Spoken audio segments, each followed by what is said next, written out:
Arestado ang dalawang lalaki sa isinagawang anti-drug operation ng mga tauhan ng Pasay City Police Station bandang alas 8:30 ng umaga sa Villamor, Barangay 183, Pasay City nitong Nobyembre 18 taong kasalukuyan. Kinilala ang mga sospek na sina alias Bugoy, 31 anyos at alias Bangag, 35 anyos. Ayon sa ulat, habang nagsasagawa ng foot patrol ang mga kapulisan, kanilang napansin ang dalawang lalaki na tila nagsasagawa ng bintahan ng ilegal na droga kapalit ang pera. Nang lapitan sila ng mga pulis, agad nang tumakbo ang dalawang lalaki ngunit matagumpay silang naabutan at naaresto.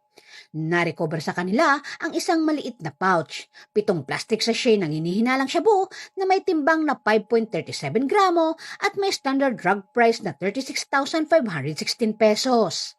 Isang maliit na gunting, isang 500 peso bill at isang Huawei cellphone. Ang mga naarestong sospek at ang mga nakumpiskang ebidensya ay dinala sa Pasay City Police Station para sa dokumentasyon at kalaunan ay dinala sa Pasay City General Hospital para sa physical examination. Ang mga sospek ay mahaharap sa kasong paglabag sa Section 5 at 11, Article 2 ng Republic Act 9165 o mas kilala bilang Comprehensive Dangerous Drug Act of 2002.